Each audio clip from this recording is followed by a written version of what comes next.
നമസ്കാരം. ഇന്ന് സംസ്കൃതി പ്രോഗ്രാമിൽ അതിഥിയായി വന്നിരിക്കുന്നത് ശ്രീ സനിൽ നമ്പൂതിരിപ്പാടാണ്. അദ്ദേഹം സ്കന്ദവിഷ്ണു ക്ഷേത്രത്തിലെ മേൽശാന്തിയായിട്ട് ജോലി ചെയ്യുന്നു. അതുമാത്രമല്ല, അദ്ദേഹം ആത്മീയ പാതയിൽ, ആത്മീയ ചക്രവാളത്തിൽ വളരെയധികം ഉയരത്തിൽ സഞ്ചരിക്കുന്ന ഒരു മഹാത്മാവ് കൂടിയാണ്. അദ്ദേഹത്തിന് കിട്ടിയ അറിവുകൾ അദ്ദേഹം പലർക്കും ആ അമൂല്യമായ അറിവ് സമൂഹത്തിന് വിതറിക്കൊണ്ടിരിക്കുകയാണ്.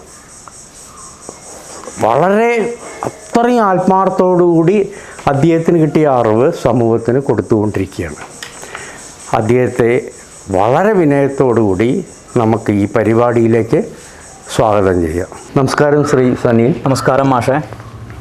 ഇന്ന് കുട്ടി ഏതായാലും ഈ പ്രോഗ്രാമിൽ അതിഥിയായി വന്നതിൽ വളരെ സന്തോഷമുണ്ട്. എനിക്കും സന്തോഷമുണ്ട്. ഓക്കെ. ഇനി കുട്ടിയെപ്പറ്റി സ്വയം പരിചയപ്പെടുത്തുക. അത് ജനിച്ചത് എവിടെയാണ്, കുടുംബം, അതേമാതിരി? ഞാൻ കവളപ്പാറ ആലമ്പള്ളിമന എന്ന് പറയും. അച്ഛൻ്റെ പേര് കൃഷ്ണൻ നമ്പൂതിരി. ഓക്കെ. അമ്മ ക്ഷമ. ഓക്കെ. എവിടെയാണ് വിദ്യാഭ്യാസമൊക്കെ? വിദ്യാഭ്യാസം കവളപ്പാറ സ്കൂള്, കൂനത്ര. ഓക്കെ. പിന്നെ ഈ ശാന്തി, അത് ദീർഘകാലം പഠിക്കണോ, എങ്ങനെയാണ്? അത് കുറച്ചു കാലം നമ്മൾ പഠിക്കണം. ഓക്കെ. അത് ഗുരുവിൻ്റെ കീഴിൽ അല്ലെങ്കിൽ ബ്രഹ്മസമ്മടം ഞങ്ങൾക്ക് പഠിപ്പിക്കാൻ അതിൻ്റേതായിട്ടുള്ള സംവിധാനങ്ങളുണ്ട്. ഓക്കെ. അവിടെ പോയി പഠിച്ചിട്ടുണ്ട്. അപ്പോൾ ഈ ദിവ്യമായ ഈ കർമ്മം ആ ഗുരുവിനെ ഒന്ന് ഓർക്കുന്നതായിരിക്കും. അദ്ദേഹത്തിൻ്റെ പേര് ഇളങ്ങല്ലൂർ നീലകണ്ഠൻ നമ്പൂതിരിപ്പാട്. അങ്ങനെയൊക്കെയുള്ള കുറേ ഗുരുക്കന്മാരുണ്ട്. ഇതിപ്പോൾ എത്ര കാലം പഠിക്കേണ്ടി വരും? അതൊരു 6 മാസം. അതായത് നമ്മൾ സാധാരണ ഒരു അമ്പലത്തിലൊരു പൂജയൊക്കെ ആണെങ്കിൽ ഒരു 6 മാസം ഒക്കെ പഠിച്ചാലാവും. പിന്നെ വലിയ താന്ത്രികമായിട്ടുള്ള കർമ്മങ്ങളൊക്കെ ആണെങ്കിൽ അതിനനുസരിച്ച് നമുക്ക് സമയം വേണ്ടി വരും. നമ്മളിപ്പോൾ സാധാരണ ക്ഷേത്രത്തിൽ നടത്തുന്ന നിത്യനിദാനങ്ങൾക്കുള്ള കാര്യങ്ങൾ മാത്രം. ഈ ആത്മീയതയിലേക്ക് ഇത്ര താല്പര്യം വരാൻ എന്താ കാരണം? വരാൻ കാരണം ചെറുപ്പം മുതലേ പുരാണ ഗ്രന്ഥങ്ങളൊക്കെ വായിക്കും. പിന്നെ അമ്മയുടെ കൂടെ പോയി ഭാഗവതം കേൾക്കുക. അങ്ങനെയൊക്കെ ഒരു അനുഭവത്തിൽ നിന്നും പിന്നീട് പല പുസ്തകങ്ങൾ വായിച്ചും അങ്ങനെ തനിയെ ഉള്ളിൽ നിന്ന് വന്നതൊരു കാര്യമാണ് ഈ ആത്മീയത. ഇതിൽ പ്രത്യേകിച്ച് ഗുരു വല്ലവരും ഉണ്ടോ? അങ്ങനെ പ്രത്യേകിച്ചൊരു ഗുരു ഇല്ല. പിന്നെ ഞാൻ മനസ്സുകൊണ്ട് കണക്കാക്കിയിരിക്കുന്ന സ്വാമി വിവേകാനന്ദൻ. അദ്ദേഹത്തിൻ്റെ മനസ്സാൽ ഗുരു എന്ന് വിചാരിച്ചിട്ടുണ്ട്. പിന്നെ ഒരു പ്രത്യക്ഷത്തിൽ ഇതൊരു ഗുരു, ഇപ്പോൾ നമ്മൾ പൂജ പഠിച്ചതുപോലെ പ്രത്യക്ഷത്തിലൊരു ഗുരു ഇല്ല.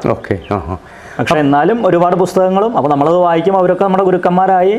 രമണ മഹർഷി, അല്ലെങ്കിൽ പിന്നീട് പ്രഭാഷണങ്ങൾ നൊച്ചൂർ വെങ്കട്ടരാമൻ, അദ്ദേഹത്തിൻ്റെ പ്രഭാഷണങ്ങൾ, ഇതൊക്കെ തന്നെ കേട്ട് ഇതൊക്കെ താങ്കളെ ഈ ഒരു ആത്മീയ തലത്തിലേക്ക് വളരെയധികം സഹായിച്ചു. സംശയമില്ല. അപ്പോൾ ശ്രീ രമണ മഹർഷിയുടെ ഏതെങ്കിലും ഒരു ഉപദേശം ഓർക്കുന്നുണ്ടോ? തന്നെ താൻ അറിയുക. Very good. അദ്ദേഹത്തിന് ഏറ്റവും നല്ലൊരു ഉപദേശം അതാണ്, തന്നെ തന്നെ സ്വയം അറിയുക. അതേമാതിരി താങ്കളിപ്പോൾ പരമഗുരുവായിട്ട് സ്വയം കരുതുന്നത് വിവേകാനന്ദ സ്വാമിയാണ്. അദ്ദേഹത്തിൻ്റെ വല്ല ഉപദേശമോ കോട്ടിങ്ങോ വല്ല ഓർമ്മയിലുണ്ടോ? അദ്ദേഹത്തിൻ്റെ ഉത്തിഷ്ഠത ജാഗ്രത, പ്രാപ്യവരാൻ നിബോധത, ഉണരൂ, എഴുന്നേൽക്കൂ, പ്രവർത്തിക്കൂ, ലക്ഷ്യം നേടും വരെ പ്രയത്നിക്കും. പിന്നെ ഒരുപാട് ഉപദേശങ്ങളുണ്ട്. എന്താണെന്ന് വെച്ച് കഴിഞ്ഞാൽ അദ്ദേഹം ഓരോ സാഹചര്യങ്ങളും ഓരോരുത്തർക്ക് കൊടുത്ത ഉപദേശങ്ങളാണ്. അല്ല, നമുക്ക് ഉള്ളിൽ തട്ടിയത് എപ്പോഴും തങ്ങി നിൽക്കുന്ന. അപ്പോൾ ഉത്തിഷ്ഠത ജാഗ്രത, പ്രാപ്യവരാൻ നിബോധത. രമണ മഹർഷിയുടെ നോ യുവർ സെൽഫ് വളരെ വളരെ ഗംഭീരമായിട്ടുള്ള ഉപദേശമാണ്. ആര് ചോദ്യം ചോദിക്കുന്നവൻ ആര്? അതെ, അതാണ് അദ്ദേഹത്തിൻ്റെ. ഇനി നമുക്ക് ഈ ക്ഷേത്രം, ഇപ്പം ഭഗവത്ഗീതയിൽ ക്ഷേത്രജ്ഞൻ വളരെ വിശദമായി വിവരിച്ചിട്ടുണ്ട്. ഇതേ രീതി തന്നെയാണോ ഇപ്പോൾ ഈ ക്ഷേത്രജ്ഞൻ, അതിൻ്റെ തത്വം അത് തന്നെയാണോ? അതെ, അത് തന്നെയാണ്. കാരണം ഇതല്ലാത്തൊരു തത്വവും നമുക്ക് സത്യത്തിൽ ഇല്ല. എല്ലാം ഈ വേദാന്തമായി ബന്ധപ്പെട്ടിട്ടുള്ള കാര്യങ്ങൾ തന്നെയാണ്. ഈ ക്ഷേത്ര ആചാരങ്ങളിലുമല്ല. അപ്പം നമ്മൾ രാവിലെ എഴുന്നേറ്റ് അഭിഷേകം ചെയ്ത് മലർ നിവേദിക്കുന്നു. ഈ മലർ വെളുത്ത കളറാണ്. വെളുപ്പ് എന്നുള്ള സാത്വികമായ ഭാവത്തിനെ കാണിക്കുന്നു. സാത്വികത്തിനെ ഭഗവാന് നിവേദിച്ച് അത് നമ്മുടെ ജീവിതത്തിലേക്ക് പകർത്തും. അതാണ് മലർ. അത് കഴിഞ്ഞാൽ നമ്മൾ സേവിക്കണം. തീർത്ഥം സേവിക്കുന്നു, മലർ സേവിക്കുന്നു എന്നൊക്കെ പറയുമ്പോൾ ഇതിൻ്റെ ആന്തരികമായ ഭാവം ഈ മഞ്ചാടി ഗുരുവായൂർ അത് വാരുന്നുണ്ട്. അതിലൊരു ആന്തരികമായ തത്വമുണ്ട്. അതൊന്ന് പറയാമോ? എല്ലാവരും പറയുന്നത് വികൃതി കൂട്ട്. സാധാരണ നമ്മൾ പറയുന്നത് മഞ്ചാടി കുരു വാരി കഴിഞ്ഞാൽ. അതെ. പക്ഷെ ഇവിടെ നമ്മൾ യോഗശാസ്ത്രത്തിലേക്ക് കിടക്കുമ്പോൾ ചുവപ്പ്, കറുപ്പ്, 2 കളറ്. മഞ്ചാടിക്കുരു മീൻസ് കുന്നിക്കുരുയാണ് നമ്മൾ അധികവും പണ്ട് പറയാം. കുന്നിക്കുരുവാണ്. മഞ്ചാടിക്കുരും കുന്നിക്കുരും ഒന്നല്ലേ? അല്ല, മഞ്ചാടിക്കുരു ഒരു ഈ റൗണ്ടാണ് നമ്മൾ ക്ഷേത്ര കുന്നിക്കുരു. ഇപ്പൊ ശരിക്കും മഞ്ചാടിക്കുരുവാണ് കാണുന്നത്. പക്ഷെ പണ്ടെന്താ വെച്ചാൽ കുന്നിക്കുരു കുറച്ച് കറുപ്പും അടിയിലൊരു നല്ല ചുവപ്പ് അടിയിലൊരു കറുപ്പായിട്ടാണ് മഞ്ചാടി കുന്നിക്കുരു കാണുക. ഇത് കാണിക്കുന്ന ശരിക്കും ചുവപ്പ് എന്നുള്ളത് രജോ ഗുണം, കറുപ്പ് എന്നുള്ളത് തമോ ഗുണം. അപ്പോൾ ഇതിനെ നമ്മളവിടെ ഭഗവാന് സമർപ്പിച്ച് നമ്മൾ അവിടുന്ന് പ്രസാദം പായസമൊക്കെ സ്വീകരിച്ചു വരുമ്പോൾ സത്വഗുണത്തെ സ്വീകരിച്ചുകൊണ്ട് ഈ രണ്ട് ഗുണങ്ങളും ഈശ്വരന് സമർപ്പിച്ചു കഴിഞ്ഞാൽ നമ്മുടെ ഉള്ളിൽ സാത്വിക ഗുണം വരും. അതാണ് പ്രസാദം വാങ്ങല്. ഇതാണ് നിവേദ്യം, പായസം അല്ലെങ്കിൽ അങ്ങനെ പ്രസാദം, മധുരം എന്നുള്ളത് സത്വഗുണത്തിനെ കാണിക്കുന്നു. ഇതാണ് ശരിക്കും അതിന്റെ തത്വം. ഓക്കെ. പിന്നെ ഈ ക്ഷേത്രങ്ങള് ആചാരങ്ങളും അനുഷ്ഠാനങ്ങളും കുറച്ചൊക്കെ ഉണ്ട്. അതിലൊരു പ്രധാന അനുഷ്ഠാനം ഒന്ന് ഓർമ്മിക്കാൻ പറ്റും? പിന്നെ പറയുകയാണെങ്കിൽ ഒരുപാട് ഉണ്ട് നമുക്കിപ്പോൾ. അല്ല, ഏതെങ്കിലും പ്രധാനപ്പെട്ടതെന്ന് ചോദിച്ചാൽ ഈ രാവിലെ മുതൽ നമ്മൾ തുറന്ന നിത്യദാനത്തിൽ ഒരുപാട് ആചാരങ്ങൾ വരുന്നുണ്ട്. രാവിലെ നിവേദ്യം, ഉഷപൂജ, ഉച്ചപൂജ. വലിയ വലിയ അമ്പലങ്ങളൊക്കെ ആണെങ്കിൽ ഉഷപൂജ ഉണ്ടാവും, ഉച്ചപൂജ ഉണ്ടാവും, അത്താഴപൂജ ഉണ്ടാവും. പിന്നെ ഗുരുവായൂർ പോലുള്ള വിശേഷപ്പെട്ട അമ്പലങ്ങളിൽ അത് ഓരോ ക്ഷേത്രവുമായി ബന്ധപ്പെട്ട പ്രത്യേക ആചാരങ്ങളാണ്. ക്ഷേത്രങ്ങളായി ബന്ധപ്പെട്ട കാര്യങ്ങൾ. അതെ, ഓരോ ക്ഷേത്രങ്ങളിലും ഓരോ തരത്തിലുള്ള ആചാരങ്ങൾ പറഞ്ഞു വെച്ചിട്ടുണ്ടാവും. ഇനി നമുക്ക് പല ക്ഷേത്രങ്ങളിലും കാണാം, ഇപ്പോൾ ഒരു കൂർമ്മം, ആമയുടെ മീതെ വിളക്ക്. അപ്പോൾ ഈ ഇന്ദ്രിയങ്ങളെല്ലാം നമ്മൾ ഉള്ളിലോട്ട് വലിച്ചു കഴിഞ്ഞാൽ നമ്മൾ പിന്നെ അനുഭവിക്കുന്ന ഇന്ദ്രിയ അനുഭവങ്ങളല്ല, നമ്മൾ ആ പരമതത്വമായ പരമസത്യമായ അനുഭവമാണ്, ആ ഒരു വെളിച്ചമാണ് അതിലൂടെ സൂചിപ്പിക്കുന്നത്. അതാണല്ലോ അതിൻ്റെ തത്വം, അല്ലേ? ഇതേമാതിരി ക്ഷേത്രങ്ങളിൽ പല ഈ തത്വങ്ങൾ പഠിപ്പിക്കാൻ പലതും അവിടെ വെച്ചിട്ടുണ്ട്. ഇപ്പം നമ്മൾ എല്ലാ ക്ഷേത്രത്തിൻ്റെ മുമ്പിലും ഒരു കാൽവിളക്ക് കാണാം, പിന്നെ കൊടിമരം, പിന്നെ ബലിക്കല്ല്. അപ്പം ഇതെല്ലാം ഓരോ തത്വങ്ങളെ പഠിപ്പിക്കാനാണല്ലോ, അല്ലേ? അപ്പം ഞാൻ മനസ്സിലാക്കിയിരിക്കുന്നത്, അത് തെറ്റുണ്ടെങ്കിൽ പറയണം, ഞാൻ മനസ്സിലാക്കിയിരിക്കുന്ന ഈ അമ്പലങ്ങളിൽ മുമ്പിലുള്ള വിളക്കിൽ ഒരു 6 തട്ട് കാണും. ഈ 6 തട്ട് എനിക്ക് പെട്ടെന്ന് തോന്നിയത്, ഞാൻ എവിടുന്ന് വായിച്ചാലും എൻ്റെ ഉള്ളിൽ നിന്ന് ഒന്നാണ്, അത് 6 ആധാരങ്ങളെ പറ്റിയിട്ട്, അല്ലേ? കാരണം അടിയിലെ തട്ട് അവിടുന്ന് തൊട്ട് 6ാമത്തെ ആധാരം എത്തുമ്പോൾ നമ്മൾ സഹസ്രാരത്തിൽ. അതാണല്ലോ. ഇനി അങ്ങേക്ക് ഈ കൊടിമരത്തിനെ പറ്റി ഒന്ന് പറയാം, അതിൻ്റെ തത്വം. കൊടിമരം എന്ന് വെച്ചാൽ നമ്മുടെ സുഷുമ്ന നാഡിയെ സൂചിപ്പിക്കുന്ന, നമ്മുടെ നട്ടലെ യോഗശാസ്ത്രത്തിൽ പറയുന്നത് പോലെ തന്നെ ഈ സുഷുമ്നയിലൂടെ നമ്മളുടെ ഊർജ്ജം മുകളിലേക്ക് സഹസ്രാരത്തിലേക്ക് എത്തുന്നു എന്നുള്ള സങ്കല്പം തന്നെയാണ് കൊടിമരം സൂചിപ്പിക്കുന്നത്. ഒരു ക്ഷേത്രം, അത് എല്ലാ ക്ഷേത്രങ്ങളിലും, ചില ക്ഷേത്രങ്ങളിൽ സ്ഥിര കൊടിമരങ്ങൾ ഉണ്ടാവും, ചിലയിടത്ത് ഉത്സവ സമയത്ത് മാത്രം വെക്കുന്നതായിട്ട് താൽക്കാലികമായി വെക്കുന്ന കൊടിമരങ്ങളുണ്ട്. അതും ഈ പറഞ്ഞ പോലെ ക്ഷേത്രങ്ങളുമായി ബന്ധപ്പെട്ടുള്ള ആചാരങ്ങൾക്കനുസരിച്ചാണ് അത് മന്ത്രിമാരും അവരോട് നിശ്ചയിച്ചിട്ടുള്ളതാണ് അങ്ങനെ ഉണ്ടാവുക. അപ്പോൾ ഈ ക്ഷേത്ര ആചാരത്തിലൂടെ, ക്ഷേത്ര അനുഷ്ഠാനങ്ങളിലൂടെ നമ്മൾ എത്തേണ്ടത്, ഒരു ജീവൻ എത്തേണ്ടത് ആ പരമതത്വത്തിലാണ്, പരമാത്മാവിലാണ്. അപ്പോൾ ഈ ക്ഷേത്രാനുഷ്ഠാനങ്ങളിലൂടെയും ആചാരങ്ങളിലൂടെയും നമ്മൾ പോയി കഴിഞ്ഞാൽ നമുക്ക് ആ പരമസത്യത്തിലേക്ക് എത്താൻ പറ്റുമോ? എത്താൻ പറ്റും. അതിന് ആചാരങ്ങൾ എന്തിനാന്ന് വെച്ച് കഴിഞ്ഞാൽ, നമ്മുടെ മനസ്സ് എന്ന് പറയുന്നത് പല വഴിക്ക് ചെതറിപ്പോകുന്നൊരു വസ്തുവാണ്. അതിന് ശ്രീരാമകൃഷ്ണൻ എളുപ്പത്തിലൊരു ഉദാഹരണം പറയാറുണ്ട്. നമ്മളൊരു ചെടി തൈയായിരിക്കുമ്പോൾ അതിന് ചുറ്റും വേലി കെട്ടണം. കാരണം എന്തിനാ? ആടുമാടുകൾ തിന്ന് നശിപ്പിക്കാതിരിക്കാൻ. ഇതുപോലൊരു ആചാരത്തിൽ നമ്മൾ ബന്ധിക്കപ്പെടണം. കാരണം ഈ ആചാരത്തിൽ ബന്ധിക്കപ്പെട്ടില്ലെങ്കിൽ നമ്മളുടെ ഇന്ദ്രിയങ്ങളും മനസ്സും എല്ലാം പല വഴിക്ക് പോവും. ഭഗവത്ഗീതയിൽ പറഞ്ഞതുപോലെ തന്നെ ഈ കാറ്റിൽ അകപ്പെട്ട തോണിയെ പോലെ. അപ്പം അങ്ങനെ പോവാതിരിക്കാൻ നമുക്ക് ക്ഷേത്രവും ആചാരവും അതോടൊപ്പം ആചാരത്തിനുള്ള തത്വം എന്താണെന്ന് നമ്മൾ മനസ്സിലാക്കണം. അത് മനസ്സിലാക്കുമ്പോഴാണ് അതിന് കൂടുതൽ നമുക്ക് ഫലം ഉണ്ടാവുക. അപ്പോൾ പിന്നീട് അത് വളർന്നൊരു വലിയ മരമായി കഴിഞ്ഞാൽ പിന്നെ വേലിയുടെ ആവശ്യമില്ല. ഇതുപോലെ ചില ആളുകൾ പറയും ക്ഷേത്ര ആചാരങ്ങളൊന്നും ആവശ്യമില്ല, അവർ ആ നിലയിൽ എത്തിയ ആളുകളായിരിക്കാം. പക്ഷേ സാധാരണ ഒരു വ്യക്തിക്ക് ഈ ആചാരങ്ങൾ അനുഷ്ഠാനങ്ങളെല്ലാം അനുഷ്ഠിച്ചു വന്നേ പറ്റൂ. വളരെ ശരിയാണ്. പക്ഷേ ഈ തത്വങ്ങൾ അറിയാതെ ആചാരം അനുഷ്ഠിക്കുന്നത് വളരെ അസംബന്ധമായിട്ട് മാറുന്നുണ്ടെന്നില്ലേ? ഞാനൊരു കഥ കേട്ടിട്ടുണ്ട്. അപ്പോൾ അച്ഛൻ പൂജ ചെയ്യുന്ന സമയത്ത്, എല്ലാവരും കേട്ടത് തന്നെയാണ്, അച്ഛൻ പൂജ ചെയ്യുന്ന സമയത്ത് ഒരു പൂച്ച ശല്യം ചെയ്തിരുന്നു. അപ്പോൾ അതിൻ്റെ ശല്യം വരാതിരിക്കാൻ ഒരു കൊട്ടെടുത്ത് കൗത്തിയായിരിക്കും. ഇത് മകൻ കണ്ടു വളർന്നു തത്വം മകൻ അറിയില്ലായിരുന്നു. അപ്പോൾ അച്ഛൻ മരിച്ചുപോയി, പൂജ ചെയ്യേണ്ട കാര്യം കുട്ടിക്കാണ്. ഇവൻ ഈ തത്വം അറിയാതെ ഒരു പൂച്ചയെ കൊട്ടയിലിട്ട് കൗത്തുന്നു. വീട്ടിൽ പൂച്ചയില്ല, ഒരു പൂച്ചയെ തേടി അലഞ്ഞു എന്ന് പറയുന്നത് കേട്ടിട്ടുണ്ട്. പൂച്ചയെ പിടിച്ച്. അപ്പോൾ ഈ തത്വം അറിയാത്തതുകൊണ്ടല്ലേ ഇത്. അപ്പം നമ്മൾ ഓരോ ആചാരം അനുഷ്ഠിക്കുമ്പോഴും ഭക്തർക്ക് ഇതൊന്നും അറിവ് എവിടുന്ന് വരുമായിരിക്കും ഈ തത്വം? അതിപ്പോൾ എവിടുന്ന് പറഞ്ഞാൽ കുറേ അവരിങ്ങനെ അനുഷ്ഠിച്ച് വരുമ്പോൾ എവിടുന്നെങ്കിലൊക്കെ ഈശ്വരൻ അവർ യോഗ്യരായി കഴിഞ്ഞാൽ അത്രേ നമുക്ക് പറയാൻ പറ്റുള്ളൂ. കാരണം ഒരാളെ നമുക്ക് കളിയാക്കാനോ അല്ലെങ്കിൽ ഇല്ല, എല്ലാവരും ഈ വഴിയിലൂടെ പതുക്കെ ശ്രീരാമകൃഷ്ണൻ പറഞ്ഞ പോലെ എല്ലാവരും ഉയരും. ചിലർ ഈ ജന്മത്തിൽ അല്ലെങ്കിൽ വേറൊരു ജന്മത്തിൽ എല്ലാവർക്കും കിട്ടും, അതുറപ്പ്. അപ്പോൾ ഈ അമ്പലത്തിൽ മിക്കവാറും നമുക്ക് മണികൾ അല്ലേ? അതിനെന്താ വേറൊരു പേരുണ്ടോ? മണി തന്നെ പറയാം. അപ്പോൾ അതിൻ്റെ സ്പന്ദനം ഞാൻ അല്ലെങ്കിൽ മനസ്സിലാക്കിയത് ശബ്ദബ്രഹ്മത്തെയാണ്. ഓങ്കാരം അതല്ലേ സൂചിപ്പിക്കുന്നത്? കാരണം അപ്പോൾ ബ്രഹ്മത്തിൽ നിന്ന് ശബ്ദബ്രഹ്മം, അത്രയും താത്വികമായിട്ടാണ് ഓരോ കാര്യങ്ങളും അമ്പലത്തിൽ ചിട്ടപ്പെടുത്തിയിരിക്കുന്നത്. അപ്പം ഇത് പല ഭക്തരും അല്ലെങ്കിൽ അവിടെ പോകുന്നവർ അറിയുന്നില്ല. അവർ വെറുതെ ഒന്നും അടിക്കും, തൊഴുകും. പക്ഷെ ഓരോ ഈ തത്വം അവരെ കുറ്റം പറയല്ല, തീർച്ചയായിട്ടും അങ്ങനെ തന്നെ ആദ്യമൊക്കെ പറ്റും. അങ്ങനെ അവർ തത്വത്തിൽ എത്തിക്കഴിഞ്ഞാൽ നേരത്തെ നിങ്ങൾ പറഞ്ഞ മാതിരി തത്വത്തിലൂടെ പോയി കഴിഞ്ഞാൽ പരമസത്വത്തിലേക്ക് എത്തും. അതിന് യാതൊരു സംശയം വേണ്ട. ഇനി അങ്ങക്ക് അറിയാവുന്ന ഒരു ഏതെങ്കിലും ഗ്രന്ഥത്തിൽ ഹരിനാമ കീർത്തനോ ഏതോ ആയിക്കോട്ടെ ഒരു 4 വരി ചൊല്ലാം. ഓങ്കാരമായ പൊരുൾ മൂന്നായി പിരിഞ്ഞുടനെ ആങ്കാരമായതിനു താൻ തന്നെ സാക്ഷിയതു അത് ബോധം വരുത്തുവതിന് ആളായി നിൽക്കും ആചാര്യരൂപ ഹരിനാരായണായ നമ. ഒന്നായ നിന്നൈഹ രണ്ടെന്നു കണ്ടളവിൽ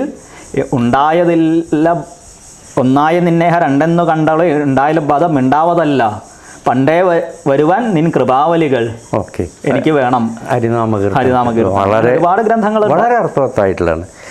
അപ്പോൾ ഈ താങ്കൾ ഈ മനസ്സിലാക്കിയ ഇത്രയും ഈ അറിവ് താങ്കളത് മറ്റുള്ളവർക്ക് പകർന്നു കൊടുക്കാൻ എന്താ ചെയ്യുന്നത്? നമ്മളവിടെ ക്ഷേത്രത്തിൽ ഇപ്പോൾ എല്ലാ ചൊവ്വയും വ്യാഴവും ഭാഗവതം, പിന്നെ ഞായറാഴ്ചകളിൽ കുട്ടികൾക്ക് രാമായണം ഇങ്ങനെ തുടങ്ങിയിട്ടുണ്ട്. കുട്ടികളൊക്കെ വളരെ കുറച്ചേ ഉള്ളൂ. പക്ഷേ അവിടെ ഭാഗവതത്തിനും ഇതിനൊക്കെ കുറച്ച് അമ്മമാരെല്ലാവരും സ്ഥിരം വരുന്നവർ ഒരു 10-15 ആള് വരാറുണ്ട്. ഇനി ആർക്കെങ്കിലും താല്പര്യം ഉണ്ടെന്നുണ്ടെങ്കിൽ അവർക്ക് അവിടെ വരാം, അതിൽ കൂടാം. പിന്നെ ചില ആളുകൾക്കൊരു വാട്സപ്പ് ഗ്രൂപ്പ് ഉണ്ടാക്കി നമ്മളതിൽ ഗീതാ ക്ലാസ് ഒക്കെ എടുക്കുന്നുണ്ട്. ഇവിടെ ഇപ്പോൾ ക്ഷേത്രത്തിൽ ഈ ക്ലാസ് ഏതൊക്കെ ദിവസമാണ്? ചൊവ്വയും വ്യാഴവും. പിന്നെ ഞായറാഴ്ചകളിൽ കുട്ടികൾക്ക് രാമായണം. അപ്പോൾ ഭഗവത്ഗീത തുടങ്ങിക്കൂടെ? പക്ഷെ കുട്ടികൾക്ക് നമുക്ക് ആദ്യം രാമായണത്തിൽ രാമൻ്റെയൊക്കെ ഭാവം അതാണ് കുട്ടികളുടെ മനസ്സിൽ നമ്മൾ, അതായത് കുട്ടികളെ കുറച്ച് ചെറിയ കുട്ടികളാണ്, കുട്ടികളല്ല. അതായത് ഒരു 5ാം ക്ലാസ് 4ാം ക്ലാസ് ഒക്കെ പഠിക്കുന്ന കുട്ടികളാണ്. അവരോട് നമുക്ക് ഗീത അവരെ ശ്ലോകം ചൊല്ലിപ്പിക്കാനേ പറ്റൂ. അവർക്ക് ഇപ്പം ഗീതയുടെ അർത്ഥം പറഞ്ഞാൽ അവർക്ക് ചിലപ്പോൾ അത് ഉൾക്കൊള്ളാനുള്ള ഒരു കിട്ടില്ല, അതായിട്ടുണ്ടാവില്ല. അപ്പോൾ അപ്പോൾ നമ്മളിപ്പോൾ പറയുമ്പോൾ ശരിക്കും വേണ്ടതൊരു വീട്ടുകാർ, ഇപ്പോൾ നമ്മൾ കർക്കിടക മാസത്തിലൊക്കെ നാലമ്പലം പോവും. അങ്ങനെ പോകുന്ന സമയത്ത് ഓരോ ക്ഷേത്രത്തിൽ നിന്നും ചിന്തിക്കണം, രാമൻ എന്ത് പ്രവർത്തിച്ചു, ലക്ഷ്മണൻ എന്ത് പ്രവർത്തിച്ചു, ഭരതൻ എന്ത് പ്രവർത്തിച്ചു, ശത്രു. അപ്പം അങ്ങനെ കുടുംബത്തിലൊരു ഐക്യം വരാനും അതിലൂടെ നമുക്കൊരു ധാർമ്മികമായ മൂല്യങ്ങൾ ഉണ്ടാക്കാനുമാണ് രാമായണം മഹാഭാരതമൊക്കെ. അപ്പം അതാണ് നമ്മൾ കുട്ടികളെ ആദ്യം പഠിപ്പിക്കേണ്ടത്. ഓക്കെ. അപ്പോൾ ഈ നാലമ്പലം എന്ന് പറഞ്ഞപ്പോൾ എനിക്ക് ഓർമ്മ വരുന്നുണ്ട്, അങ്ങയുടെ നേതൃത്വത്തിൽ ഇവിടെ നാലമ്പലത്തിൽ സംഘടിപ്പിക്കാറുണ്ട്. ക്ഷേത്രത്തിന്റെ നേതൃത്വത്തിലെ കമ്മിറ്റിയും തീരുമാനിച്ച് എന്തായാലും അത് വളരെ നല്ലൊരു കാര്യമാണ്. അങ്ങനെ ഇനിയും പോകണം തന്നെയാണ്. അപ്പോൾ ഈ ചൂടൊന്ന് ഒതുങ്ങിയാൽ നാലമ്പലം, പിന്നെ എവിടേക്കാ പോലെ? പഴനി പോയി, പിന്നെ മരുതമല പോയി. മരുതമല ശ്രീ രമണ മഹർഷിയുടെ അല്ലല്ല, മരുതമല സുബ്രഹ്മണ്യസ്വാമിയുടെ തന്നെ പഴനി പോലെ തന്നെ ഒരു കുറച്ച് കയറിപ്പോയിട്ടുള്ളൊരു അതാണ്. പിന്നെ അങ്ങനെ കുറച്ച് ഇതേപോലെ അങ്ങനെയുള്ള വളരെ നല്ല തീർത്ഥയാത്ര എന്നുള്ള പോലെയുള്ള കാര്യങ്ങൾ. ഇനി ധാരാളം ദിവ്യമായ പുണ്യ ഗ്രന്ഥങ്ങളുണ്ടല്ലോ നമുക്ക്. ഇപ്പം ഭാഗവതം, രാമായണം, ബ്രഹ്മസൂത്രം, ഭഗവത്ഗീത, ഇങ്ങനെ നിരവധി മന്ത്രങ്ങൾ, 18 പുരാണങ്ങൾ. ഇതിൽ അങ്ങക്ക് എല്ലാം വളരെ പുണ്യമാണ്, ദിവ്യമാണ്, സംശയമില്ല. പക്ഷെ എന്നാലും ഓരോരുത്തർക്കും ഓരോന്നിനോടൊരു ഒരു ഇത് തോന്നുമല്ലോ, ഒരു മമത, ഇഷ്ടം. ഇതിൽ താങ്കൾക്ക് ഏതാണ് കൂടുതൽ ഇഷ്ടപ്പെട്ടതെന്ന് പറയാം? എന്നെ ആകർഷിച്ചത് ഞാൻ സത്യമായി വിവേകാനന്ദ സാഹിത്യ സരസ് എന്ന പുസ്തകമാണ്. പക്ഷെ നമ്മൾ ഈ ഗ്രന്ഥങ്ങൾ പറയുമ്പോൾ, ഇപ്പോൾ മാഷ് പറഞ്ഞ ഗ്രന്ഥങ്ങളെ സൂചിപ്പിക്കുകയാണ്, സാധാരണ ഒരാൾക്ക് നമുക്ക് ഉൾക്കൊള്ളാൻ സാധിക്കണമെങ്കിൽ ഭാഗവതം എന്ന് ഞാൻ പറയും. കാരണം ഗീതയെ മറ്റൊന്നിനും താഴ്ത്തി പറയുകയോ ഒന്നുമല്ല. ഗീതയിൽ പറയുന്ന ഉപദേശങ്ങൾ ജീവിതത്തിൽ പകർത്തിയ ഒരുപാട് മഹാത്മാക്കളുടെ കഥയാണ് ഭാഗവതം. അപ്പം അത് കേൾക്കുമ്പോൾ നമുക്ക് നമ്മുടെ ഉള്ളിൽ, അതുപോലെ ഓരോ ജീവിത സാഹചര്യത്തിലും ജീവിക്കുന്നവർക്കും മുഴുവനുള്ള ഉപദേശം ഇതിലുണ്ട്, ഭാഗവതത്തിലുണ്ട്. അപ്പൊ അതുകൊണ്ട് ഭഗവത്ഗീത കാര്യങ്ങൾ നേരിട്ട് പറയുന്നു, ഭാഗവതം കഥാരൂപത്തിൽ നമ്മൾ പറഞ്ഞ പോലെ തിയറി പ്രാക്ടിക്കൽ. നമുക്ക് കുറച്ചും കൂടി തിയറി പ്രാക്ടിക്കൽ നമ്മൾ പറയില്ലേ, ഒന്ന് തിയറി പഠിച്ചിട്ട് പിന്നെ പ്രാക്ടിക്കൽ ചെയ്യുക എന്ന് പറഞ്ഞതുപോലെ ഗീത എന്നുള്ള തിയറിയാണ്. ഭാഗവതം അത് ജീവിതത്തിൽ പകർത്തിയ ആളുകളുടെ കുറേ കഥകളും, ആ കഥകളിലൂടെ നമുക്കും ഉള്ളിലേക്ക് അത് മനസ്സിലാവും. ഇപ്പോൾ നമ്മുടെ ഭാരതം എന്ന് പറഞ്ഞാൽ തന്നെ ഈ ഒരു അവനവനെ അറിയുക എന്നുള്ള ആത്മീയ സംസ്കാരത്തിൻ്റെ പുണ്യഭൂമിയാണ്. ഭാരതം ഞാൻ മനസ്സിലാക്കിയത് ഭഗവാന് രതിയുള്ളവർ വസിക്കുന്ന സ്ഥലം. അപ്പോൾ ഇവിടെ നിരവധി ജ്ഞാനികൾ ഉണ്ടായിട്ടുണ്ട്. ഇപ്പം നമ്മുടെ കേരളത്തിൽ തന്നെ വെച്ചാൽ ശങ്കരാചാര്യ, ശ്രീനാരായണ ഗുരു, ചട്ടമ്പി സ്വാമികൾ, പിന്നെ ഹരിനാമകീർത്തനം എഴുതിയ എഴുത്തച്ഛൻ, പിന്നെ പൂന്താനം, അല്ലെ നിരവധി, മേൽപ്പത്തൂർ നാരായണ ഭട്ടതിരിപ്പാട്, പിന്നെ പിതാക്ക് ലോകം സ്നേഹം കൊണ്ട് കീഴടക്കിക്കൊണ്ടിരിക്കുന്ന അമ്മ അമൃതാനന്ദമയി ദേവി, അങ്ങനെ നിരവധി ഇനിയുണ്ട്. കുറൂരമ്മ, ഇഷ്ടം പോലെ. അങ്ങോട്ട് പോയ രമണ മഹർഷി, ശ്രീരാമകൃഷ്ണദേവൻ, നിരവധി. അപ്പം ഞാൻ ഇത്രയും പറഞ്ഞത് നേരത്തെ ഗ്രന്ഥം ചോദിച്ച മാതിരി അങ്ങക്ക് ഇതിൽ വിവേകാനന്ദ സ്വാമി പറഞ്ഞു, ഞങ്ങൾ രമണ മഹർഷിയും പറഞ്ഞു, എന്നാലും നിരവധി ജ്ഞാനികളുണ്ട്. അതിൽ കൂടുതൽ ഒന്ന് ആരാണ് ആകർഷിച്ചത്? അതങ്ങനെ ചോദിച്ചാൽ ഈ പറഞ്ഞതുപോലെയാണ്, എല്ലാവരും നമ്മളെ ഇവരുടെ എല്ലാം ഉപദേശം വെച്ച് നോക്കുമ്പോൾ ഇവരുടെ ഉപദേശങ്ങളൊക്കെ ഒന്നാണ്. അതുകൊണ്ട് തന്നെ നമുക്ക് ഒരാളെന്ന് പറയാനില്ലെങ്കിലും ഞാൻ പറഞ്ഞു വിവേകാനന്ദ സ്വാമിയാണ് നമ്മൾ. കാരണം എനിക്ക് പല പുസ്തകങ്ങൾ വായിച്ചിട്ടും മനസ്സിലാവാത്ത പല കാര്യങ്ങളും സ്വാമിജിയുടെ പുസ്തകങ്ങൾ വായിച്ചു. അതായത് വിവേകാനന്ദ സാഹിത്യ സർവസ്വം എന്നുള്ള പ്രഭാഷണം അദ്ദേഹത്തിൻ്റെ 8 വോള്യമുണ്ട്. അത് വായിച്ചപ്പോൾ ഇതെല്ലാം കൂടി കണക്ട് ചെയ്യാൻ നമുക്ക് വളരെ സഹായമായി. അതുകൊണ്ട് തന്നെ അദ്ദേഹത്തിൻ്റെ പ്രഭാഷണങ്ങൾ, അതുമാത്രമല്ല ആ പുസ്തകം വായിക്കുമ്പോൾ തന്നെ നമുക്ക് ഒരു അദ്ദേഹം മുമ്പിൽ വന്ന് പറയുകയാണോ എന്താ പറയുക, ഒരു ഫീല് നമുക്ക് നല്ലൊരു ഇംപ്രഷൻ ഉണ്ട്. അപ്പോൾ അത് വിവേകാനന്ദ സാഹിത്യ സർവസ്വമൊക്കെ വായിച്ച് മനസ്സിലാക്കണമെങ്കിൽ നല്ല ഒരു കൃപ വേണം. അത് സംശയമില്ല. അല്ലാണ്ട് അതിന് പറ്റില്ല, വായിച്ചാലും മനസ്സിലാവില്ല ആ കൃപ ഇല്ലാതെ. കാരണം ഞാൻ ഈ പുസ്തകം പലർക്കും അത്ര സിമ്പിൾ ആയിട്ടുള്ള പലർക്കും കൊടുത്തിട്ടുണ്ട്, പക്ഷെ അവരൊക്കെ അതേപോലെ മടക്കിൻ്റെ കയ്യിൽ നല്ല കൃപ ഉണ്ടെങ്കിലേ അതിലൂടെ പോകാൻ പറ്റും. സംശയമില്ല, അത് സംശയമില്ലാത്ത കാര്യം. സംശയമില്ല. ഇപ്പം വേദോപനിഷത്തുകൾ നമ്മൾ അനുഭവിക്കേണ്ട മഹാവാക്യങ്ങളുണ്ട്, എഴുതിയിട്ടുണ്ട്. 4 വേദങ്ങൾ, ഉപനിഷത്ത്. ആ ഏതൊക്കെയാ വാക്യങ്ങൾ? ബ്രഹ്മാസ്മി, തത്വമസി, അയമാത്മാ ബ്രഹ്മ, പ്രജ്ഞാനം ബ്രഹ്മ. ഓക്കെ. ഇതിൽ നമ്മൾ ശരിക്ക് ഈ 4 മഹാവാക്യങ്ങളുണ്ടെങ്കിൽ നമ്മൾ അനുഭവിക്കേണ്ടത് അഹം ബ്രഹ്മാസ്മി എന്നല്ലേ? അതെ. ബാക്കി 3 വാക്യങ്ങളും ഇതിലേക്ക് നമ്മൾ എത്തിക്കുന്നതാണ്. ഇതിനാണ് ഗീതയിൽ ഭഗവാൻ ആദ്യം തന്നെ പറഞ്ഞത്. നമുക്കറിയാം, ഗീതയിൽ സാഖ്യയോഗത്തിൽ ഭഗവാൻ പറയുന്നുണ്ട്, നത്വേവാഹം ജാതുനാസം നത്വം ന ഇമേ ജനാദിവ ന ചൈവന ഭവിഷ്യാമ സർവേ വയമതപരം. ഈ ഒരു ശ്ലോകം ഈ 4 വാക്യത്തിന് അതിൽ ഉണ്ട്. കാരണം ഞാനൊരിക്കലും ജനിച്ചിട്ടില്ല, അഹം ബ്രഹ്മാസ്മി, നത്വം തത്വമസി, നീയും അത് തന്നെയാണ്, ഇമേ ജനാധിപ, ഈ രാജാക്കന്മാരും അത് തന്നെയാണ്, പ്രജ്ഞാനം ബ്രഹ്മ. ഈ 4 വാക്യങ്ങളെയും സത്യത്തിൽ ഗീതയിൽ ആ ശ്ലോകത്തിലൂടെ ബന്ധിച്ചിട്ടുണ്ട്. അപ്പോൾ ആദ്യം രമണ മഹർഷി പറഞ്ഞതുപോലെ അവനവനെ അറിയണം. അറിഞ്ഞാൽ എല്ലാം അറിയാം. അപ്പം ഇതിൽ അഹം ബ്രഹ്മാസ്മിയിൽ എല്ലാം അടങ്ങി. അതിലപ്പുറം ഇനി നമുക്കൊന്നും അറിയാനില്ല, അനുഭവിക്കാനില്ല, അതിൻ്റെ അപ്പുറം പോകാനില്ല. വേദാന്തവും സകലതും എല്ലാ ശാസ്ത്രവും. അപ്പോൾ അതന്നെയാണ് വേദാന്തം. വേദച്ച അറിവ്, അവസാനത്തെ അറിവ് അവനവനെ അറിയാം, അല്ലേ? അതല്ലേ ഉദ്ദേശിക്കുന്നത്? അത് രമണ മഹർഷി തുറന്നു പറഞ്ഞു എന്ന് മാത്രം. അദ്ദേഹത്തിൻ്റെ നേരിട്ടിട്ട് വിചാരമാർഗമാണ്. അദ്ദേഹമുള്ള കാര്യം നേരിട്ട്. അപ്പോൾ നിങ്ങൾ ഇത്രയും പറഞ്ഞപ്പോൾ ഞാൻ അദ്ദേഹത്തിൻ്റെ ചില പുസ്തകങ്ങൾ വായിച്ചതിലൊരു കാര്യം ഓർക്കാം. എന്ത് പ്രശ്നം ഉണ്ടെങ്കിലും മൂപ്പരെന്ന് പറയാൻ പാടില്ല, സോറി, അദ്ദേഹം ചോദിക്കും, ഇത് ഉറക്കത്തിൽ നിങ്ങൾ വിഷമിച്ചു? ഇല്ല സ്വാമി. അപ്പോൾ ഉറക്കത്തിൽ നിങ്ങൾ വേറെയാണോ അതോ ജാഗ്രത അവസ്ഥയിൽ 2 പേരുണ്ടായിരുന്നു? ഇല്ല, ഒരാൾ. അപ്പോൾ അന്വേഷിച്ചു കണ്ടു. വളരെ ശരിയല്ലേ? ഇത് അനുഭവിക്കുന്നത് അപ്പോൾ അനുഭവിക്കുന്നത് മനസ്സാണ്. ഈ മനസ്സിനെ അടക്കിയാൽ ഒന്നുമില്ല. അപ്പോൾ അദ്ദേഹത്തിൻ്റെ വളരെ സിംപ്ലിഫൈഡ് ആയിട്ട്. ഇനിയിപ്പോൾ നമുക്ക് 4 ശാസ്ത്രങ്ങളെന്നോ തത്വങ്ങളെന്നോ എന്ത് വേണമെങ്കിൽ പറയാം. മതം എന്നോ, ചാർവാക മതം, പിന്നെ ദ്വൈതം, വിശിഷ്ടാദ്വൈതം, അദ്വൈതം.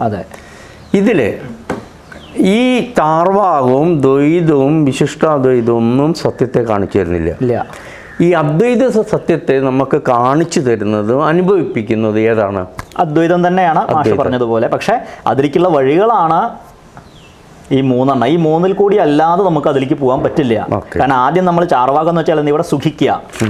പക്ഷെ നമ്മൾ കുറേ ഇവിടെ സുഖിക്കാൻ നോക്കുമ്പോൾ നമുക്ക് സുഖം കിട്ടില്ല എന്ന് കാണുമ്പോൾ പതുക്കെ നമ്മൾ അടുത്തേക്ക് കിടക്കും.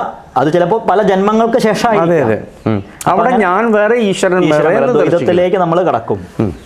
അങ്ങനെ ദ്വൈതത്തിൽ നിന്ന് കുറേ ആരാധന നടത്തുന്ന സമയത്ത് നമ്മൾ ഇത്തരം ഗ്രന്ഥങ്ങളൊക്കെ വായിക്കാൻ തുടങ്ങും. പതുക്കെ അങ്ങനെ ക്ഷേത്രത്തിലേക്ക് വരും. ആ ക്ഷേത്രത്തിൽ ഇതുപോലെ ചിലപ്പോൾ സപ്താഹം ഒരു 10 മിനിറ്റ് അവിടെ ഇരിക്കും. അങ്ങനെ കുറച്ച് ഇതിനൊരു താല്പര്യം വന്ന് ഈ അദ്വൈതത്തിൽ നിന്ന് വിശിഷ്ടാദ്വൈതം എന്ന് വെച്ച് കഴിഞ്ഞാൽ താൻ ഏത് ഈശ്വരനെയാണ് ആരാധിക്കുന്നത് ആ ഈശ്വരൻ തന്നെയാണ് ഇതൊക്കെയായി കാണുന്നത് എന്നുള്ളൊരു അവർ ഉയരും. പിന്നെ പതുക്കെ ആ തലം തന്നെ തൻ്റെ ഉള്ളിലും ഉണ്ട്, ആ ഈശ്വരൻ തന്നെയാണ് എന്നുള്ള അനുഭവം ദ്വൈത ഭാവത്തിലേക്ക് എത്തും. ഇതാണ് ഹനുമാൻ പറഞ്ഞത്. രാമ ഹനുമാൻ നീ എന്നെ എങ്ങനെ കാണുന്നു എന്ന് ചോദിച്ചപ്പോൾ ചിലപ്പോൾ പറയും ഞാനും അങ്ങും വേറെ, ഈ പ്രപഞ്ചം വേറെ ഞാൻ വേറെ. പിന്നെ ചിലപ്പോൾ ഇതാവുന്നു രാമ ഈ കാണപ്പെടുന്നതൊക്കെ അങ്ങ് തന്നെയാണ്. പിന്നെ ചിലപ്പോൾ ഞാനും അങ്ങ് ഒന്ന് തന്നെയാണ്, അവിടെ വേറെ ഒന്നുമില്ല. ഇതാണ് ഹനുമാൻ ഈ 3 എണ്ണത്തിൻ്റെയും പ്രതീകമായിരുന്നു. അപ്പോൾ ഈ ശരീരതലത്തിൽ ഇരിക്കുമ്പോൾ നമുക്ക് അദ്വൈതികളാണെന്ന് പറയാൻ സാധാരണ എളുപ്പമല്ല. അപ്പോൾ ചുരുക്കം പറഞ്ഞ ചാർവാകം എന്ന് പറഞ്ഞാൽ വെറും ശരീരസുഖം മാത്രമായിട്ട് അങ്ങനെ പോകുള്ളൂ ആദ്യം. പിന്നെ ലൈംഗിക ജ്യേഷ്ഠ നടത്തിൽ പറയാ മരിച്ചു പോവുക. വേറെ ഈ ഒരു ചിന്ത. ദ്വൈതം എന്ന് പറയുമ്പോൾ ഈശ്വരനുണ്ട് ഞാനുണ്ട് വേറെ വേറെ. നമ്മൾ അടുത്തേക്ക് കടത്തുമ്പോൾ വിശിഷ്ടാദ്വൈതം, ആ ഈശ്വരൻ എന്നിലുണ്ട്, എല്ലായിടത്തും ഉണ്ട്. അത് പക്ഷെ അനുഭവവാക്യമായില്ല. താൻ കാണുന്നതൊക്കെ ഈശ്വരനാണെന്നുള്ള അനുഭവം.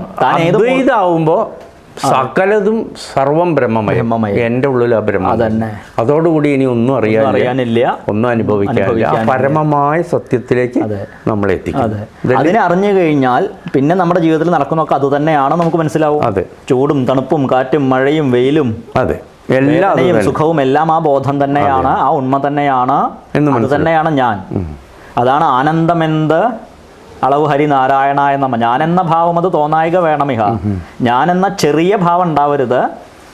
തോന്നുന്നതാണെങ്കിലോ അഖില ഞാൻ, ഈ കാണുന്നൊക്കെ ഞാൻ തന്നെയാണെന്ന് പറഞ്ഞാൽ ആനന്ദം. ചുരുക്കം പറഞ്ഞ ഈ വേദങ്ങളൊന്നും ഇത്ര ബുദ്ധിമുട്ടി പഠിക്കേണ്ട നമ്മൾ ഒന്നുമില്ല. ആ ഹരിനാമകീർത്തനം പഠിച്ചാൽ മതി, ഏറ്റവും എളുപ്പമാണ്. മുഴുവൻ അതിലുണ്ട്. രമണ മഹർഷി തന്നെ പറയും, ഇങ്ങനെ മൂക്ക് പിടിക്കണോ, ഇങ്ങനെ പിടിച്ചാൽ പോരെ. അതിലളിതം ആത്മവിദ്യ എന്നാണ് മഹർഷി പറയുക. പക്ഷെ അതിനുവേണ്ടി ആളുകൾ ചിലപ്പോൾ ബുദ്ധിമുട്ടുന്നു. പക്ഷെ നമ്മുടെ ഇതിൽ എൻ്റെ ഒരു അനുഭവമാണ് കേട്ടോ, ഈ ഹരിനാമകീർത്തനത്തിൽ നോക്കുമ്പോൾ എല്ലാം വന്നുണ്ട്. ഹരിനാമകീർത്തനം എല്ലാം, അതിലെല്ലാം യോഗമാർഗത്തെക്കുറിച്ചും എല്ലാ മാർഗത്തിനെ, ഭക്തിയെയും യോഗയെയും അനുഭവത്തിലും യാതൊന്ന് കാണുന്നത് നാരായണ പ്രതിമ, നമ്മുടെ ആ അനുഭവം കൂടി അതിൽ വിവരിച്ചിട്ടുണ്ട്. ഇനി 6 ആധാരങ്ങൾ അതൊന്ന് ചുരുക്കത്തിൽ പറഞ്ഞാൽ മതി. അതൊക്കെ മൂലാധാരം, സ്വാധിഷ്ഠാനം, മണിപൂരം, അനാഹതം, വിശുദ്ധി, ആജ്ഞ, സഹസ്രാരം.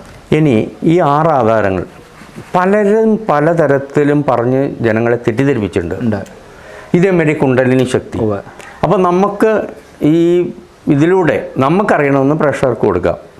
ഇത് നമ്മുടെ മനസ്സ് ഏറ്റവും ലൗകികമായി സുഖങ്ങളിൽ ആറാടി കിടക്കുന്ന ഈ മനസ്സിനെ ആത്മീയമായിട്ട് ഉയർത്തി ഏറ്റവും ആ പരമസത്യത്തിലേക്ക് എത്തിക്കുന്ന ഒരു പ്രക്രിയയാണല്ലോ ഈ ആധാരം.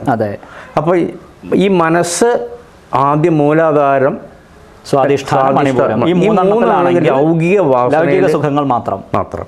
ഈ മനസ്സ് നമ്മുടെ ഇവിടെ അനാഹതത്തെത്തുമ്പോൾ കുറച്ച് ആധ്യാത്മിക കാര്യങ്ങൾ അറിയാനും അതിലോടൊരു താല്പര്യം വരാൻ തുടങ്ങും.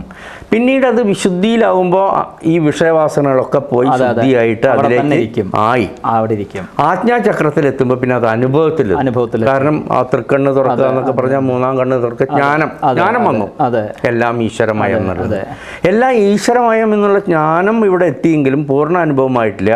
സഹസ്രാരത്തിലെത്തുമ്പോൾ എല്ലാം ഈശ്വരമയമായിട്ട് ആനന്ദതലത്തിൽ അനുഭവിക്കുന്നത്. ഇതല്ലേ ഇപ്പൊ ഉദ്ദേശിക്കുന്ന ഇതാണ്. ഇതിനാണ് നമ്മൾ പവിത്രമായ കർമ്മങ്ങൾ, ധാർമ്മികമായി നമ്മൾ കർമ്മങ്ങൾ ചെയ്തു വരുമ്പോൾ ഏതൊരു വ്യക്തിയുടെ ഉള്ളിലും പതുക്കെ ഈ കുണ്ടലിനി ഉയരാൻ തുടങ്ങും. ഇതന്നെയല്ലേ ഇപ്പൊ കുണ്ടലിനി ശക്തി ഉണരുക. നമുക്ക് ഇതിൽ അതായത് പറയും നമ്മൾ സ്ട്രെയിറ്റ് ആയിട്ടിരിക്കണം. ഇപ്പോൾ നമ്മൾ യോഗമാർഗ്ഗം പഠിപ്പിക്കുമ്പോൾ എങ്ങനെ പറയാം, നമ്മൾ സ്ട്രെയിറ്റ് ആയിട്ട് നട്ടൽ. ഇപ്പോൾ നമ്മൾ നോക്കി നമുക്ക് ഇൻട്രസ്റ്റ് ഉള്ളൊരു കാര്യം പറയുകയാണെങ്കിൽ, നമുക്ക് വളരെ താല്പര്യമുള്ളൊരു കാര്യമാണെങ്കിൽ നമ്മൾ എങ്ങനെ ഇരിക്കും? നമ്മൾ ഓട്ടോമാറ്റിക് നമ്മൾ പൊന്തും. അതിനാണ് ഇത് പറയുന്നത്. അപ്പൊ ഇതിലാണ് താല്പര്യം വരുന്നെങ്കിൽ ഇത് കേൾക്കുമ്പോൾ നമ്മൾ ഇങ്ങനെ ഇരിക്കും, അല്ലെങ്കിൽ നമ്മൾ ഇങ്ങനെ ഇരിക്കും.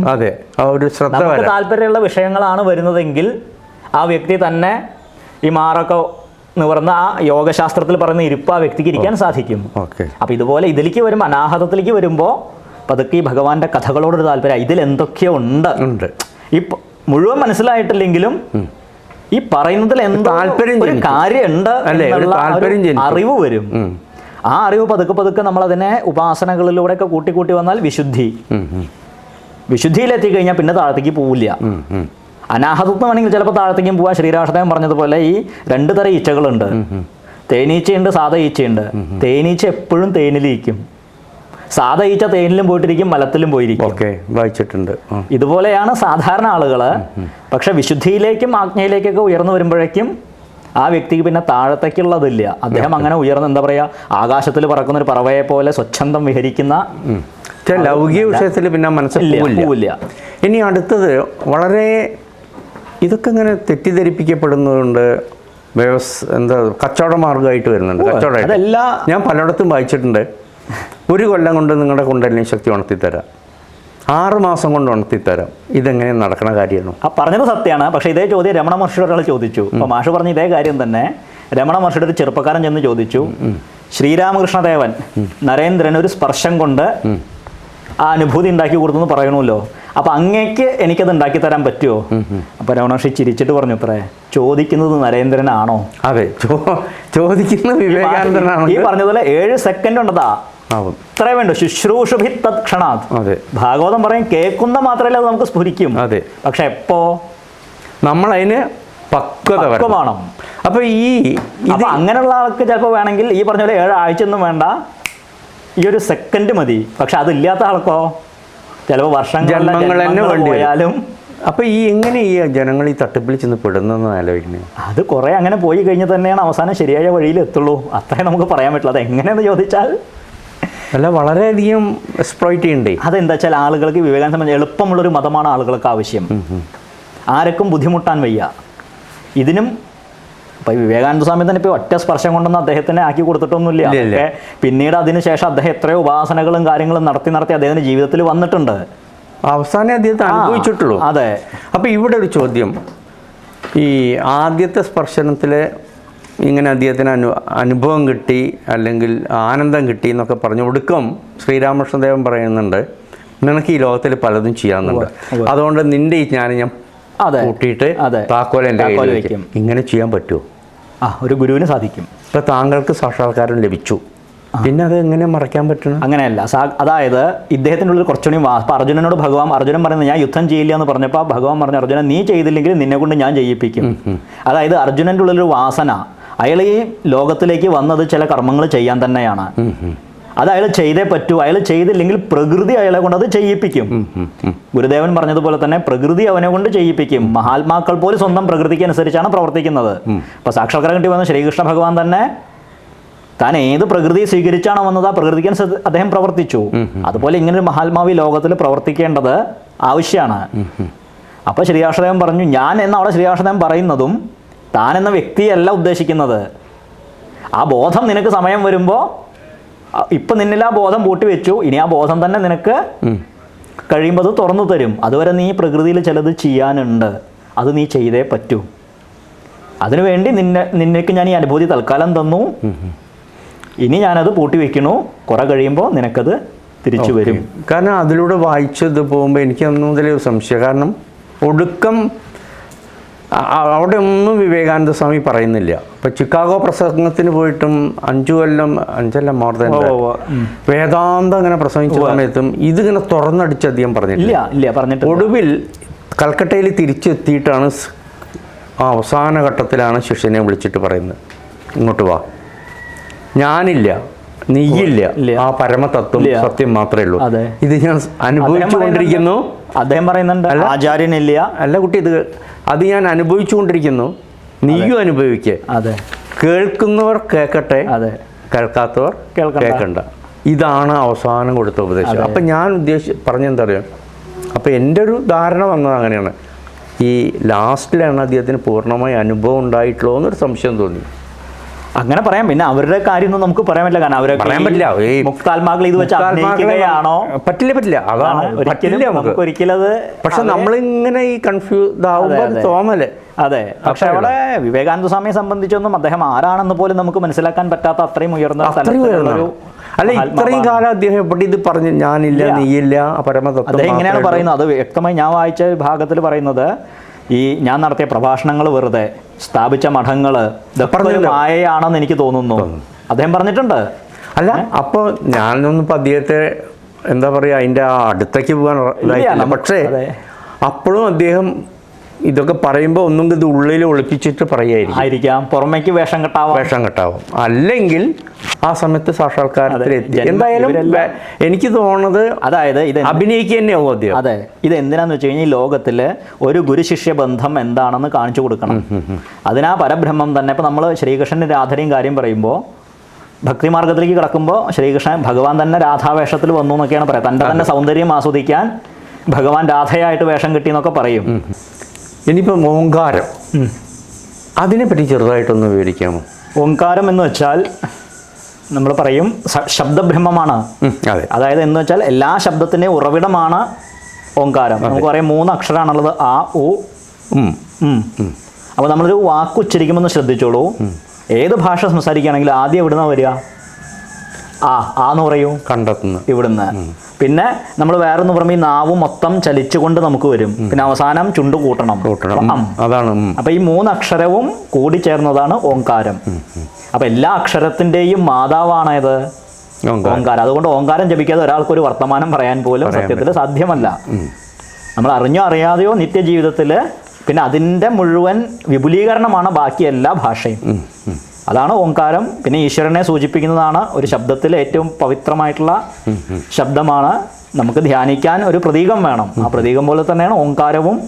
പക്ഷെ അതും ഈ പറഞ്ഞതുപോലെ ഓങ്കാരത്തിനെ ധ്യാനിക്കലല്ല ധ്യാനം, അതിലൂടെ ആ പരമമായ സത്യത്തിലേക്ക് എത്തിച്ചേരുക.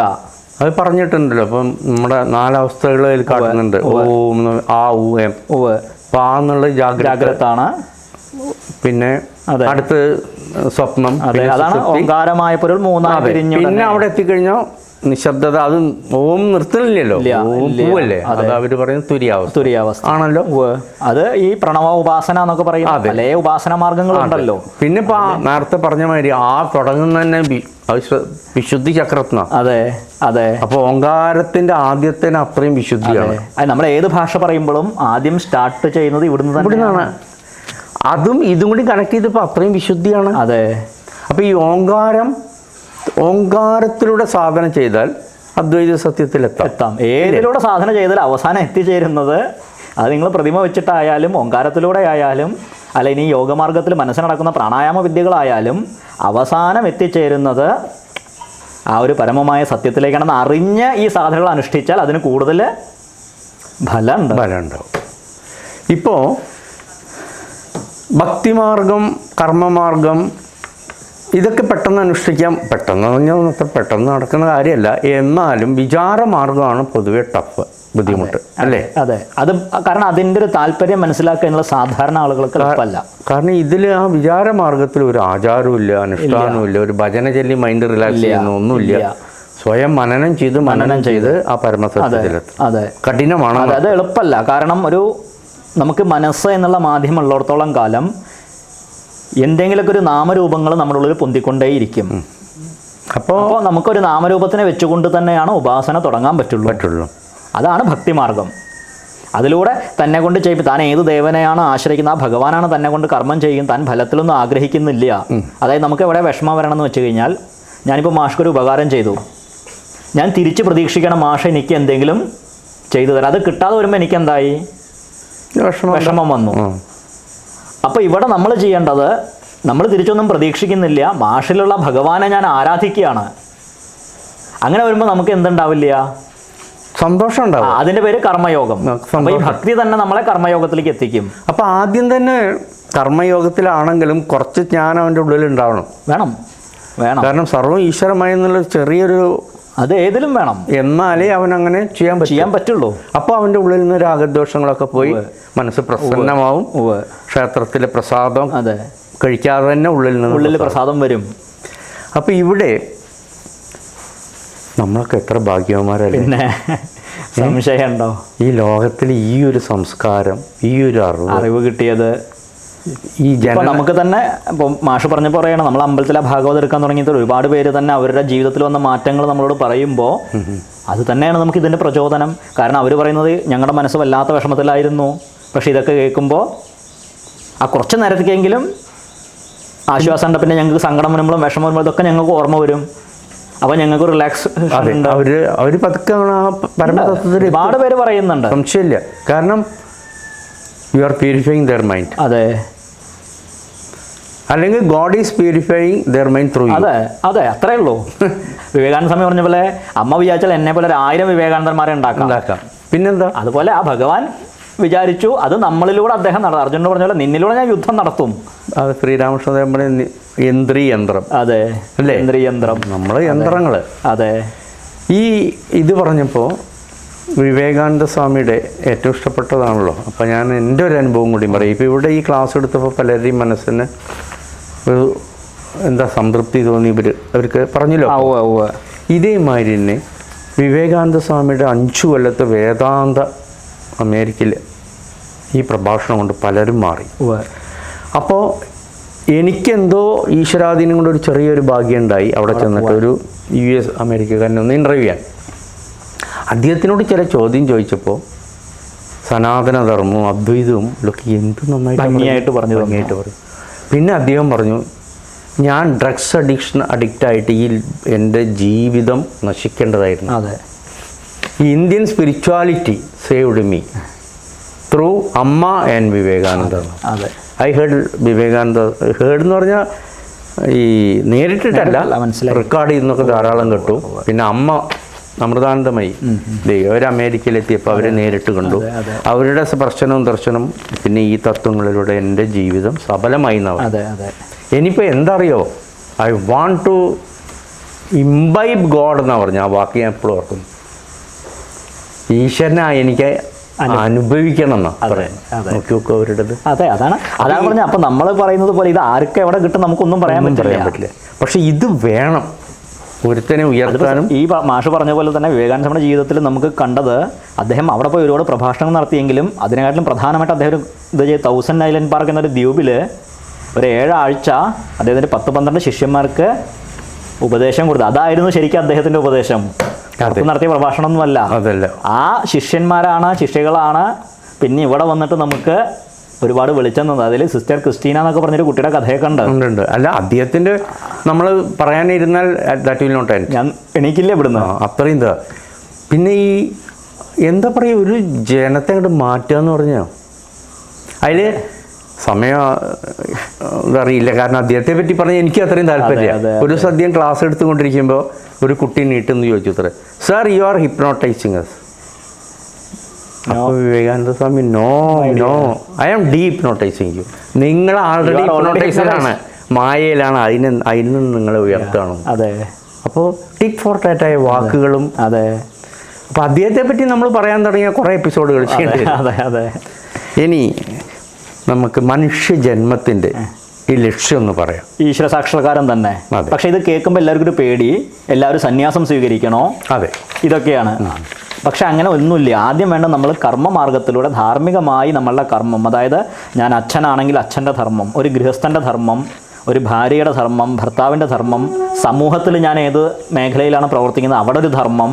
ഇപ്പോൾ പൊളിറ്റീഷ്യനാവാം, ഡോക്ടറാവാം, വക്കീലാവാം, എഞ്ചിനീയർ ആവാം. ഇതെല്ലാം സ്വാർത്ഥത വെടിഞ്ഞുകൊണ്ട് ലോകത്തിനും തനിക്ക് നന്മ വരുന്ന വിധത്തിൽ പ്രവർത്തിച്ചു വരുന്നതാണ് ശരിക്ക് ഈശ്വര സാക്ഷാത്കാരത്തിലേക്ക് എത്താനുള്ള ഏറ്റവും കർമ്മമാർഗം സ്വീകരിച്ചിട്ട്. ഈ കർമ്മമാർഗം സ്വീകരിച്ച് വരുമ്പോൾ ഹൃദയം ശുദ്ധാവും. അപ്പോൾ ഇതില് എനിക്കും കൂടി വെച്ചാൽ അങ്ങനെയല്ല, അത് എനിക്ക് നിങ്ങൾ ഈ പറഞ്ഞ മാതിരി ഈ കാലഘട്ടത്തിൽ ഇങ്ങനെ ഒരു കൺഫ്യൂഷൻ ഉണ്ടായിരുന്നു. അത് ഏതൊരു സാധകന്മാർക്കും തുടക്കത്തിൽ ഉണ്ടാവുന്നത്. എന്താ വെച്ച് കഴിഞ്ഞാൽ ഈ സന്യാസി മഠവും സന്യാസിമാരെയും ഇതൊക്കെ കണ്ടിട്ട് ഈശ്വര സാക്ഷാത്കാർ അവർക്ക് മാത്രം ബന്ധപ്പെട്ടതാണോ, സാധാരണക്കാർക്കൊന്നും പറ്റില്ലേ? ഇങ്ങനെ ഞാൻ കുറേ അലഞ്ഞപ്പോൾ രമണ മഹർഷിയുടെ ടോക്സ് വിത്ത് രമണ, അത് പേജ് 61 ഏതായാലും അതിലധികം ശരിയായി പറഞ്ഞിട്ടുണ്ട്.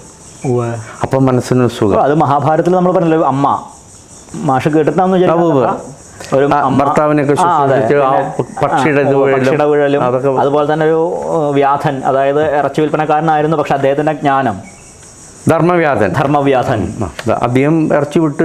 ഇതേപോലെ തന്നെ നമുക്ക് ബോംബെയിൽ അടുത്തൊരു മഹാത്മാവ് ഉണ്ടായിരുന്നു പറഞ്ഞാൽ, മറ്റേ ബീഡി രാം സൂരത് മഹാരാജ്. അതെ അദ്ദേഹം ചെയ്തിരുന്ന പണി എന്താണ്?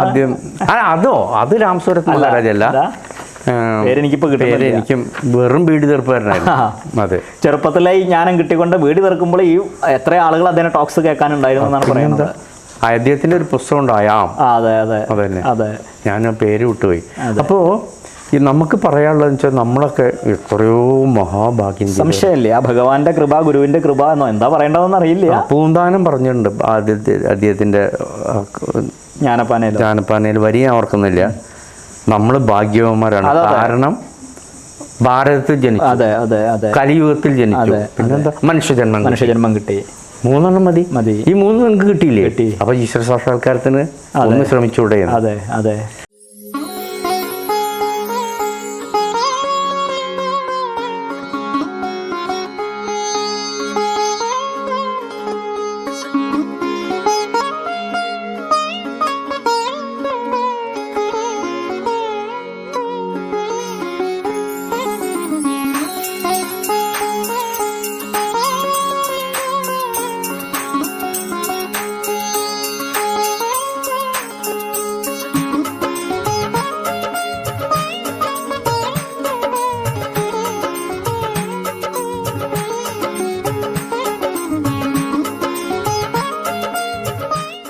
അപ്പോൾ ഏതായാലും നമ്മുടെ സമയം ഇങ്ങനെ വൈകിയാറായിരിക്കുന്നു. അപ്പോൾ അതുകൊണ്ട് എനിക്ക് കൂടുതൽ ദീർഘിപ്പിക്കുന്നില്ല. അങ്ങക്ക് പ്രേക്ഷകരോട് ഇതിനെപ്പറ്റി എന്തെങ്കിലും പറയാനുണ്ടോ? ഇത് തന്നെ, നമുക്കൊരു മനുഷ്യജന്മം കിട്ടി. ആ മനുഷ്യജന്മം ഈശ്വരനെ അറിയാൻ എന്നുള്ള നിലയിൽ ഉപയോഗിച്ചുകൊണ്ട് ധാർമ്മികമായി നമ്മുടെ ജീവിതം നയിക്കുക. ആ ധർമ്മത്തിലൂടെ ഈശ്വരനിലേക്ക് നമ്മൾ ഉയരാൻ ശ്രമിക്കുക. അങ്ങനെ ലോകത്തിന് നമുക്കും ശാന്തിയും സമാധാനവും ഉണ്ടാവട്ടെ. ലോകാ സമസ്ത സുഖിനോ ഭവന്തു. എല്ലാവർക്കും നമസ്കാരം. ഓക്കെ. അപ്പോൾ ഇത്രയും സമയം STUയുടെ ഈ പ്രോഗ്രാമിൽ പങ്കെടുത്ത താങ്കൾക്ക് പ്രത്യേകം നന്ദി പറഞ്ഞോളൂ. നമസ്തേ. എല്ലാവർക്കും നന്ദി, നമസ്കാരം.